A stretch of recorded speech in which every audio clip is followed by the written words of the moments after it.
Real quick, man, I want to say this because this is the homie, and I saw you post it. Rest in peace to the brother, little brother, D.TEE, Rest in peace, my brother. Kobe Man, Jordan, Snacks.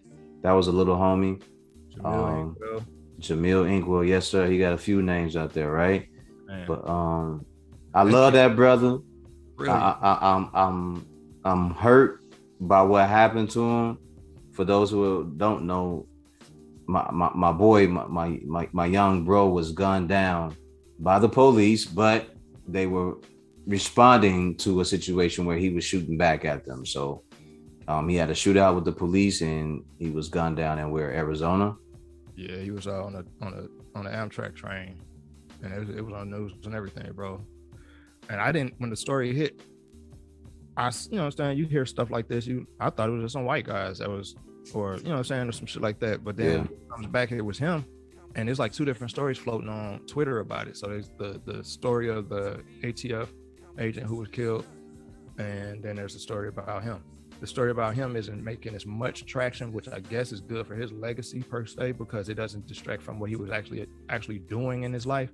But to know who he was as a young man and all his struggles and hurdles and stuff he encountered in life, it's kind of crazy, bro.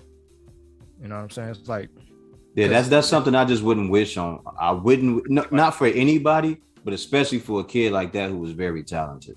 man, he was super gifted. He had an ear, he had an eye, he had the ambition, but I like just the conversations I used to have with him, and I'm pretty sure conversations you had with him, you know that a lot. This is like where I feel like the most consistency that he probably received probably came through music. You know what I'm saying? The people that he networked with, you know what I'm saying, starting out, you know what I'm saying, coming to my lab. But when I look back, I was looking at one of his tweets, dude. He damn near called out how he was gonna go out. Mm. And I was like, man, and I'm a real strong proponent for like speaking life, because words have power. And he used to always kind of like, you know, we had this conversation the other day. I don't want to go too deep into it on this, but you know, he used to always kind of like allude to like the things that his dad did, and you know what I'm saying, the legend of his father and stuff Facts. like that. And people don't know, man, like I don't know how anybody views me. I never had those conversations with people, but I do know I never try to waste conversation. I never try to waste words, and I try to make an impact. I try to pour into people. You know what I'm saying? So even if when they're not in my presence, I at least left them with something. You know what I'm saying? I didn't waste my time with them.